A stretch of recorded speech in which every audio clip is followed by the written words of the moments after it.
So hello বন্ধুরা, আমি বাঙালি data চলে এসেছি আরও একটা নতুন ভিডিও নিয়ে এবং তোমাদের সবাইকে আমাদের এই ইটিএফ জার্নিতে স্বাগত। তো আগের দিন অর্থাৎ ফ্রাইডের দিন মার্কেট 200 পয়েন্ট গ্যাপ ডাউনে ওপেন হয় এবং সেখান থেকে গ্যাপ ডাউনটা নিজের মেনটেন করে আবার মার্কেট 100 পয়েন্ট নিজের গ্যাপ ডাউনের পরেও 100 পয়েন্ট নিচের দিকে গিয়ে প্রায় 300 পয়েন্ট ডাউন হয়ে ক্লোজ হয়। তো দেখতে পাচ্ছ যে আগের দিন মানে আমাদের থার্সডের দিন মার্কেট 25,010 পয়েন্টে ক্লোজ হয়েছিল এবং সেখান থেকে আরও 200 পয়েন্ট অর্থাৎ প্রায় 24,800-র কাছাকাছি মার্কেট ওপেন হয় ফ্রাইডের দিন এবং ফ্রাইডে দিন আরও 100 পয়েন্ট নিচের দিকে গিয়ে প্রায় 24,717-তে বন্ধ হয়। ঠিক আছে, মানে যদি তুমি ক্যালকুলেট করো তাহলে দেখতে পাবে প্রায় এটা 300 পয়েন্টের কাছাকাছি হচ্ছে, মানে আমাদের টপ থেকে 1.17% মার্কেট ডাউনে গেছে। ঠিক আছে, এবং এই যে জিনিসটা, এই যে ডাউনফল মার্কেটের, এই ডাউনফলটা আমি তোমাদেরকে আগের আমার যে দুটো ভিডিও, সেই দুটো ভিডিও দেখলে তোমরা জানতে পারবে যে আমি এই ডাউনফলটার ব্যাপারে তোমাদেরকে আগেই বলেছিলাম। ঠিক আছে, যে মার্কেট অলরেডি একটা সাইকোলজিক্যাল পয়েন্টের কাছাকাছি রয়েছে। এই 25,000 বলো বা 20,000 বলো বা 30,000 বলো, এইসব যেসব লেভেলগুলো হচ্ছে, এই লেভেলগুলো হচ্ছে সব এক একটা সাইকোলজিক্যাল লেভেল। ঠিক আছে, এবং এই লেভেলের কাছাকাছি এলে মার্কেট একটু রেজিস্ট্যান্স পায় এবং মার্কেট এই লেভেলগুলোকে সাপোর্ট করে। ঠিক আছে, এই লেভেলগুলোকে রেসপেক্ট করে মার্কেট একটু ডাউন দিকে আসে, কারণ কারণ সেই টাইমে যখনই আসে তখন যত সব ইনভেস্টররা আছে তারা একটু প্রফিট বুকিংয়ের ব্যাপারে ভাবে। ঠিক আছে, এবং এই লেভেলগুলো মানুষের মাথার মধ্যে থাকে, সেই জন্য এগুলোকে সাইকোলজিক্যাল লেভেল বলে এবং সেই সব লেভেলগুলোতে মানুষ সাইকোলজিক্যালি একটু বেশি ভাবে। ঠিক আছে, তার জন্য এখানে প্রফিট বুকিং আসে এবং সেখানে প্রফিট বুকিং আসার জন্য মার্কেট কিছুটা ডাউন হয় এবং প্রায় মোটামুটি 4 to 5% তোমরা ডাউনফল দেখতে পারো। ঠিক আছে, তো এই জিনিসগুলো আমি তোমাদেরকে হোয়াটসঅ্যাপ চ্যানেলে এবং আমার পাস্ট দুটো ইউটিউব ভিডিওতে তোমাদেরকে বলেছিলাম। তো যারা এখনো পর্যন্ত হোয়াটসঅ্যাপ চ্যানেলে জয়েন করোনি তারা প্লিজ হোয়াটসঅ্যাপ চ্যানেলে জয়েন করে যাও, কারণ হোয়াটসঅ্যাপ চ্যানেলে তোমরা মার্কেট চলাকালীন অবস্থায় মার্কেট যেসব অ্যাক্টিভিটি হচ্ছে সেই সব অ্যাক্টিভিটিগুলোর ব্যাপারে জানতে পারবে এবং একই সাথে আমি যেসব ইটিএফগুলো বাই করছি এবং যেসব ইটিএফগুলো সেল করছি সেগুলোর স্ক্রিনশট আমি আমাদের হোয়াটসঅ্যাপ চ্যানেল দিতে থাকি। তো যারা হোয়াটসঅ্যাপ চ্যানেলটা জয়েন করোনি তারা প্লিজ জয়েন করে যাও, সেখানে তোমরা লাইভ মার্কেট রিলেটেড অনেক কিছু ইনফরমেশন পেয়ে যাবে। ঠিক আছে, এবং একই সাথে আমাদের এই ইউটিউব চ্যানেলটাকে সাবস্ক্রাইব করে বেল আইকনে ক্লিক করতে ভুলবে না। তো এবার অনেকেই বলছে যে মার্কেট ক্র্যাশ হতে চলেছে। ঠিক আছে, মার্কেটের মধ্যে একটা বাবল ক্রিয়েট হয়েছে এবং সেই বাবলটা যখন ব্রাস্ট হবে সেই টাইমে মার্কেট ডাউনের দিকে আসবে। তো এটার জন্য সবাই বলছে মার্কেট ক্র্যাশ হবে, কিন্তু মার্কেট কি আসলে ক্র্যাশ হতে চলেছে না কি, সেটার ব্যাপারে আমি এখন তোমাদেরকে বিশদে বলবো। তার জন্য আমি চলে যাচ্ছি আমাদের নিফটির চার্টে এবং নিফটির চার্টে নিয়ে গিয়ে তোমাদেরকে বোঝাই যে হ্যাঁ মার্কেট কিরকম ভাবে কারেকশন করতে পারে বা কিরকম ভাবে ক্র্যাশ হতে পারে। ঠিক আছে, তো অনেকে যেটাকে বলছে যে মার্কেট ক্র্যাশ হতে পারে, প্রায় মার্কেটে যেরকম 2,000, 4,000, 5,000 পয়েন্ট ডাউনের দিকে যেতে পারে সবাই অনেকে প্রেডিক্ট করছে, কিন্তু আমার মতে কি এটা মার্কেট ক্র্যাশ? না, আমি এটাকে মার্কেট ক্র্যাশ হিসেবে বলবো না, এটাকে আমি মার্কেট কারেকশন হিসেবে বলবো। ঠিক আছে, আর এই কারেকশনগুলো মার্কেটে হওয়া দরকার এবং এই কারেকশনগুলো মার্কেটকে হেলদি রাখতে কাজ করে।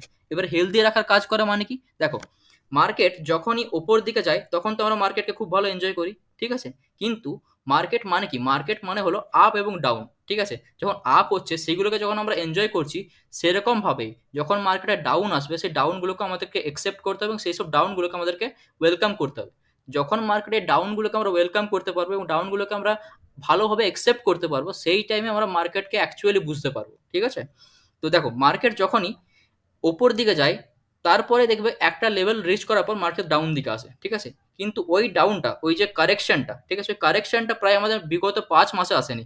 যদি তুমি যদি নভেম্বরের পর দেখো, ঠিক আছে, নভেম্বরের পর যে মার্কেট আপ দিকে যেতে শুরু করলো, তারপর এখানে এই যে মোটামুটি জানুয়ারি থেকে মোটামুটি মার্চ পর্যন্ত, সরি জানুয়ারি থেকে মে পর্যন্ত এই টাইমে মার্কেট একটু সাইডওয়েজ হয়েছিল, কিন্তু মার্কেট কিন্তু সেই কারেকশনটা দেখায়নি, সে ডাউন যে ফলটা, সে ডাউন ফলটা দেখায়নি যে ডাউন ফলটা মার্কেট আগে দেখেছিল। যেমন তোমরা যদি এই ডাউনফলটা দেখো, মানে আমাদের এই অক্টোবর থেকে, সরি সেপ্টেম্বর থেকে এই যে নভেম্বরের ডাউনফলটা দেখো, তাহলে তোমরা এখানে দেখতে পাবে যে মার্কেট প্রায় 7% ডাউন হয়েছিল। ঠিক আছে, কিন্তু 7% ডাউনটা এই রিসেন্টলি আমরা দেখতে পাইনি। ঠিক আছে, সিমিলারলি আবার যদি তোমরা দেখো এই তোমাদের এই যে এই টাইম জোনটা, মানে আমাদের এই ডিসেম্বর থেকে 2022-এর ডিসেম্বর থেকে তোমরা যদি আমাদের আহ, এপ্রিলের, সরি 23-এর এপ্রিল পর্যন্ত দেখো, তাহলে সেই টাইম মার্কেট 10% কারেক্ট হয়েছিল। ঠিক আছে, তো এই ডাউনফলটা মার্কেটে এখন অনেক দিন ধরে আসছে যে আসেনি। ঠিক আছে, কিন্তু এই ডাউনফলগুলো মার্কেটের জন্য খুবই দরকার।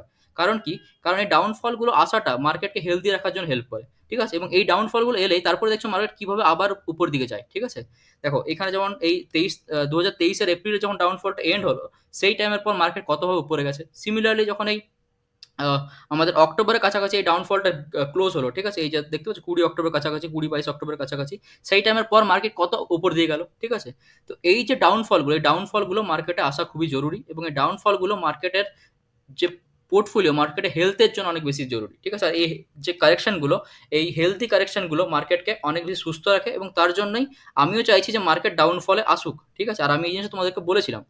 ঠিক আছে, তো আর এই ডাউনফলগুলো এলে আমাদেরই লাভ, কারণ কি দেখো, কারণ মার্কেট অলরেডি একটা 25,000-এর যে টপ লেভেল, সেই টপ লেভেল টাচ করে ডাউনের দিকে এসছে, এবং এই ডাউন দিকে আসার জন্য মার্কেট যে আমরা এত সস্তায় যে ইটিএফ গুলো পাবো, সেই ইটিএফ গুলো অলরেডি যদি আমার পোর্টফোলিওতে রয়েছে, এবং তারপরে যদি সস্তা ইটিএফ গুলোকে আমরা বাই করি, তাহলে আমাদের পোর্টফোলিও কি হবে, ডাউন যে লেভেলগুলো, সেই ডাউন লেভেলগুলোকে আমরা ক্যাপচার করতে পারবো, এবং সেই ডাউন লেভেলগুলো ক্যাপচার করলে মার্কেট যখন আবার পুল ব্যাক দেবে, মানে উপরের দিকে যাবে, ঠিক আছে, সেই টাইমে আমরা আবার এনজয় করতে পারবো। ঠিক আছে, তো তার জন্য মার্কেটের ডাউনফলটা এনজয় করো। ঠিক আছে, যেমন তোমরা মার্কেটে আপটা এনজয় করছো, সেরকম ভাবে ডাউনফলটাকেও এনজয় করা শেখো। ঠিক আছে, তো মার্কেট কতটা ডাউন হতে পারে এটা নিয়ে অনেকের প্রশ্ন থাকতে পারে। তো সেটার জন্য আমি তোমাদেরকে বলি যে মার্কেট যদি ডাউন হয়, ঠিক আছে, তো মার্কেট প্রায় তোমরা ধরে রাখো যে ওই 4 to 5% মার্কেটের ডাউনটা হতে পারে। ঠিক আছে, তো মার্কেট ধরে রাখো প্রায় 4 to 5% বা 6% মতো ডাউন হতে পারে। ঠিক আছে, তো এখানে আমি তোমাদেরকে লেভেল মার্ক করে দিয়েছি। তো এখানে তোমরা দেখতে পাচ্ছ যে প্রত্যেকটা লেভেল যে রয়েছে, সেই সব লেভেলগুলো প্রায় 500-এর ডিস্টেন্সের মধ্যে রয়েছে। ঠিক আছে, মার্কেট এখন রয়েছে আমাদের 24,717-তে। ঠিক আছে, সেখান থেকে নেক্সট যে আমাদের সাপোর্ট জোন, সেটা সাপোর্ট জোনটা আমি ড্র করেছি 24,500-এর কাছাকাছি। ঠিক, কাল যদি 24,500-এর কাছাকাছি মার্কেট আসে এবং সেখান থেকে সাপোর্ট নেয়, তো এটা একটা ভালো সাপোর্ট হবে। তারপরে যদি সেটাকেও ব্রেক করে যায় মার্কেট, ঠিক আছে, 2-3 দিনের মধ্যে সেটাকে যদি ব্রেক করে মার্কেট ডাউনের দিকে যায়, তাহলে সেক্ষেত্রে মার্কেটের নেক্সট যে সাপোর্ট, সেই সাপোর্টটা হচ্ছে আমাদের এই 50 ডেজ মুভিং অ্যাভারেজের কাছাকাছি। যে 50 ডেজ মুভিং অ্যাভারেজটা এখানে তোমরা দেখতে পাচ্ছ, যেটা হচ্ছে আমাদের 24,000-এর যে পয়েন্ট। ঠিক আছে, এই মুভিং অ্যাভারেজটা একটু উপরের দিকে আসবে, মার্কেট একটু ডাউনের দিকে আসবে, তো 24,000-এর কাছাকাছি মার্কেটে একটা সাপোর্ট রয়েছে। তারপরে যদি মার্কেট আরও ডাউন হয়, সেই ক্ষেত্রে মার্কেটের নেক্সট সাপোর্ট হচ্ছে আমাদের 23,500-এর কাছাকাছি। ঠিক আছে, তো 23,500-এর নিচে কি মার্কেট যাবে না? দেখো, মার্কেট কোথায় কতদূর নিচে যাবে সেটা প্রেডিক্ট করা মুশকিল। ঠিক আছে, কিন্তু আমরা একটা সাপোর্ট জোন মেনটেন করতে পারি, একটা সাপোর্ট জোন নিজেদের থেকে বানাতে পারি, যেটাতে আমরা নিজেদের মনকে বোঝাতে পারি যে হ্যাঁ, মার্কেট এত দূর পর্যন্ত গেলে বা এইখান পর্যন্ত এলে আমরা একটা বাইং করতে পারি, বা এখানে আমাদের একটা বাইং অপরচুনিটি রয়েছে। ঠিক আছে, তো সেই হিসাবে দেখতে পারো যে এই যে লেভেলগুলো রয়েছে, এই লেভেলগুলোতে আমি একটা বাইং অপরচুনিটি হিসেবে ধরছি, এবং এই লেভেলগুলোতে এলে আমি আমাদের ইটিএফ যে পোর্টফোলিও, সেই ইটিএফ পোর্টফোলিওতে কিছু কিছু পার্সেন্ট করে আমার ইনভেস্টমেন্ট বাড়াবো। ঠিক আছে, তো কারেন্টলি আমি আজকে তোমাদেরকে কোনো রকম যে ইটিএফ এর সাজেশন দেবো না। ঠিক আছে, কারণ মার্কেট একটা ডাউনফলের দিকে যাচ্ছে।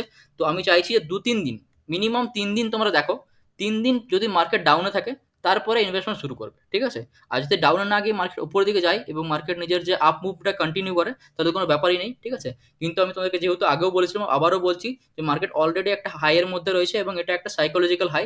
তো সেই টাইমে মার্কেট একটা হেলদি কারেকশন দরকার, এবং সেই কারেকশনের জন্য মার্কেট যদি ডাউনে আসছে, সেই ডাউনটাকে এনজয় করো, সেই ডাউনটাকে অ্যাকসেপ্ট করো। ঠিক আছে, এবং একই সাথে যদি বেশি ডাউনে আসছে, তখন নিজের একটু টাকা ইনভেস্ট করো। আর এই ডাউনগুলো তোমরা খুব বেশি পাবে না, এই ডাউনগুলো 3 মাস, 4 মাস, 5 মাস পর পর আসে। ঠিক আছে, তো এই ডাউনগুলো এলে এটাকে অপরচুনিটি হিসেবে নাও, এবং এই অপরচুনিটিগুলোকে গ্র্যাব করার চেষ্টা করো। ঠিক আছে, তো চলো এবারে, এটা নিয়ে অনেক কিছু বললাম। ঠিক আছে, তো আশা করি তোমরা জিনিসটা বুঝতে পেরেছো এবং নিজেদের মধ্যে একটু বিশ্বাস আনতে পেরেছো এবং কনফিডেন্স আনতে পেরেছো।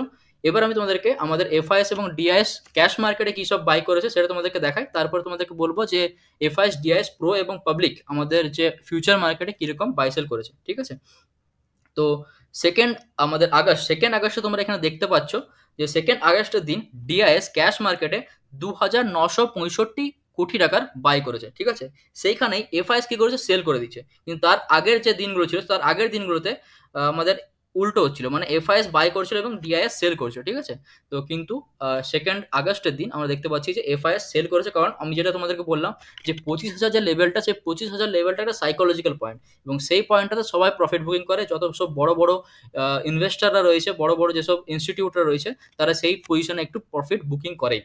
ঠিক আছে, সেখানে আমাদের ডিআইএস কিন্তু উল্টো করেছে, কারণ একজন বিক্রি করছে, তো ডিআইএস একটু যখন সেল ডাউনের দিকে পেয়েছে, তো এখানে সেই টাইমে একটু বিক্রি করে নিচ্ছে, সরি বাই করে নিচ্ছে। ঠিক আছে, কারণ ডিআইএস তার আগের দিনগুলো তোমরা দেখবে, তো ডিআইএস সেই টাইমগুলোতে সেল করেছিল। ঠিক আছে, তো এটা হলো আমাদের এফআইএস এবং ডিআইএস ক্যাশ মার্কেটের ডেটা। তো তার মানে এখানে বুঝতে পারছো এফআইএস একটু বিয়ারিশ রয়েছে এবং ডিআইএস বুলিশ রয়েছে। ঠিক আছে, কিন্তু এমনটা হতে পারে যে কালকের দিনে, মানে আমাদের সোমবার দিনে দেখা যেতে পারে যে এফআইএসও সেল করেছে এবং ডিআইএসও সেল করেছে, এবং যদি মার্কেট ডাউনের দিকে যায়, তার মানেটাই এটাই হবে যে এফআইএস এবং ডিআইএস দুজন মিলেই সেল করছে।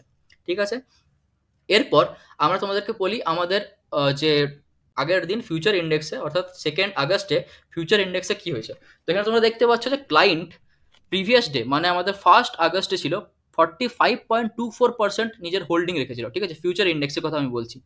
ঠিক আছে, আর ফিউচার ইন্ডেক্সের ডেটা তোমরা কীভাবে ক্যালকুলেট করবে, তার জন্য আমি অলরেডি তোমাদেরকে ভিডিও বানিয়ে দিয়েছি, সেটা তোমরা চাইলে নিজেরাও বানাতে পারো, বা আমার এই চার্ট যেটা রয়েছে সেই চার্টটা দেখেও তোমরা হেল্প নিতে পারো। ঠিক আছে, তো এখানে দেখতে পাচ্ছ যে প্রিভিয়াস ডেতে ক্লায়েন্ট, মানে পাবলিক, মানে আমাদের মতো রিটেল ইনভেস্টাররা 45.24% যে ডেলিভারি পজিশনের মধ্যে ছিল, সরি ডেলিভারি পজিশন বলবো না, নিজেদের ফিউচার ইন্ডেক্সে পজিশনে ছিল, ঠিক আছে, সেইখান থেকে 1.96% বাড়িয়ে দিয়েছে, ঠিক আছে, এবং কারেন্টলি ক্লায়েন্টের পজিশন হচ্ছে 47.2%, কিন্তু সেখানে বাকিদের মানে ডিআইএস, এফআইএস এবং প্রো এর পজিশন ডাউন হয়েছে কিন্তু, ঠিক আছে। এখানে তোমরা দেখতে পাচ্ছ যে ডিআইএস আমাদের আগের দিন মানে 2 আগস্টে ছিল 32.06%, সেখান থেকে ফিউচার ইন্ডেক্সে ডাউন করেছে। দেখো ডিআইএস ক্যাশ মার্কেটে কিন্তু বাই করেছে, সেখানে অপরদিকে ফিউচার ইন্ডেক্সে তোমার 2.04% ডাউন করেছে, ঠিক আছে। আর আমি তোমাদেরকে বলেছিলাম যে ডিআইএস 32 থেকে 30-এর মধ্যে রেঞ্জে আসবে একবার, ঠিক আছে, এবং এখানে তোমরা দেখতে পাচ্ছ 30 রেঞ্জে এসছে। আর কালকে যদি ডিআইএস আবার সেল করে তাহলে দেখতে পাবে যে এটা প্রায় 20 to 25 এর কাছাকাছি আসবে। তার নিচে যাওয়াটা খুবই রিস্কি এবং ডিআইএসদের জন্য খুবই রিস্কি, কারণ তারা তার নিচে যাবে না, ঠিক আছে। মেন টু মেন ওরা হতে পারে যে 25-20 পর্যন্ত যাবে, তার বেশি যাবে না, তার বেশি নিচে যাবে না, ঠিক আছে। তারপর ওদেরকে বাই করা ছাড়া কোনো উপায় নেই, ঠিক আছে। তো ডিআইএস অলরেডি নিজের যে বটম, সে বটমে চলে এসছে। সেখানেই এফআইএস এর কিন্তু অনেক বেশি টাকা নিজের মানে ফিউচার ইন্ডেক্সে করে রেখেছে, মানে 66.34%। এবং আমি অনেক দিন ধরে বলছি যে এটাকে মার্কেটকে একটু সাপোর্ট করার জন্য এবং এটাকে নিচের দিকে যাওয়াটা খুব জরুরি, ঠিক আছে, কিন্তু এটা নিজের সেল করছে না। প্রায় 2.57% আগের দিন অর্থাৎ 2 আগস্টে আমাদের এফআইএস সেল করেছে, এবং তার জন্য এখন কারেন্টলি এফআইএস এর পজিশন 63.77% হয়ে রেখেছে, ঠিক আছে। তো কালকে যদি সেল করে এফআইএস এবং যদি ভালো মতো সেল করে তাহলে এটা মোটামুটি 50 এর কাছাকাছি যদি যায়, এবং তারপরেও যদি 2-3 দিন যদি সেল করে এটাকে যদি 40 এর কাছাকাছি নিয়ে যেতে পারে এফআইএস, তারপরে যখন মার্কেট অলরেডি একটা বটম টাচ করে নেবে, তারপরে দেখবে মার্কেট কিরকম আপ দিকে যাচ্ছে, ঠিক আছে। আর সেইখানে যদি প্রো এরও এন্ট্রি হয়ে যায়, ঠিক আছে, প্রো যদি কালকে বিক্রি করে আবার পরের দিন বাই করতে থাকে, তাহলে তো আরো কিছু বলার দরকার নেই, ঠিক। তো এখানে তোমরা দেখতে পাচ্ছ যে প্রো আমাদের 1 আগস্টের দিন ছিল 50.51 পজিশনে, ঠিক আছে, পার্সেন্টেজে, এবং সেখানেই আজকে 2.14% ও সেল করে 48.37%-এ রয়েছে। তো কাল যদি প্রো, এফআইএস এবং ডিআইএস সবাই মিলে সেল করে তাহলে মার্কেট একটা ভালো মতো ডাউনের দিকে যাবে এবং ভালো মতো বিয়ারিশ একটা আমরা পজিশন দেখতে পারবো, ঠিক আছে। তো সেই বিয়ারিশ পজিশন দেখে ভয় পাওয়ার কিছু দরকার নেই। সেখান থেকে যদি ডাউনে যায় এবং তাহলে আমরা কি করবো, তাহলে আমরা কন্টিনিউ 3 দিন দেখবো, ঠিক আছে। অলরেডি ফ্রাইডে দিন দেখেছি, মানডে, টিউসডে, ওয়েডনেসডে, এই 3টে দিন দেখবো। 3টে দিন দেখার পর মার্কেট যতটা ডাউনে যাওয়ার চলে যাবে, ঠিক আছে। 3 দিনের বেশি ডাউন যাওয়া মার্কেটের জন্য একটু রিস্কি, ঠিক আছে। মার্কেট নিজেও যাবে না এবং বাকি যেসব ইনভেস্টর আছে ওরাও যেতে দেবে না, ঠিক আছে। তো যদি যদি এটা এটা মার্কেটে হতে থাকে, ঠিক আছে, কিন্তু যদি কোনো রকম অনিশ্চিত কিছু একটা জিনিস হয়ে গেল, ঠিক আছে, সেই ক্ষেত্রে মার্কেট ডাউনে যেতে পারে, সেটা তো প্রেডিক্টেবল নয়। কিন্তু যদি 3 দিন পরও মার্কেট দেখছো যে ডাউনের দিকে যাচ্ছে, তাহলে তো আমাদের জন্য অপরচুনিটি, এবং 3 দিন পরে আমরা ভালো মতো একটা অ্যামাউন্ট ইনভেস্ট করতে পারি। আর এই জন্যই যে এই যে ডাউনফলটা আসবে, সেটার জন্য আমি তোমাদেরকে আগেও বলেছিলাম যে মার্কেটে টাকা বাঁচিয়ে রাখো, নিজের ক্যাপিটাল বাঁচিয়ে রাখো, ঠিক আছে। যখন মার্কেট ডাউনফলটা আসবে সেই ডাউনফলটা যে তোমরা ইনভেস্ট করতে পারো। তো আমার অলরেডি আমার যে গিল্ড বিস মানে আমাদের যে ডেপ্ট ফান্ড, ওই ডেপ্ট ফান্ডের মধ্যে অলরেডি আমার প্রায় 2.5 থেকে 3 লাখের মতো ইনভেস্ট হয়েছে। সেই টাকাটা আমি বার করে যদি মার্কেট ডাউনে যাবে সেই টাইমে আমি ইনভেস্ট করার জন্য প্ল্যান করছি, ঠিক আছে। সেটা আমি তোমাদেরকে হোয়াটসঅ্যাপ চ্যানেলে স্ক্রিনশট দিয়েছিলাম, ঠিক আছে। তো তোমরা চাইলে এখানে গিয়ে দেখতে পারো। তো আশা করি তোমরা পুরো ভিডিওটা বুঝতে পেরেছো, তোমরা একটু মোটিভেশন পেয়েছো যে মার্কেট কোথায় যেতে পারে, কতদূর ডাউনে যেতে পারে, এবং সেখান থেকে কোনখান থেকে আবার পুল ব্যাক নিয়ে উপর দিকে যেতে পারে। তো যদি তোমাদের এই ভিডিওটা ভালো লেগেছে তাহলে ভিডিওটাকে লাইক করো, চ্যানেলটাকে সাবস্ক্রাইব করে বেল আইকনে ক্লিক করতে ভুলবে না, এবং কোনো রকম ডাউট থাকলে আমাকে কমেন্ট সেকশনে জানাও। একই সাথে হোয়াটসঅ্যাপ চ্যানেলটাকে জয়েন করতে ভুলবে না। তো দেখা হচ্ছে পরের ভিডিওতে। Keep learning, keep trading. Thank you.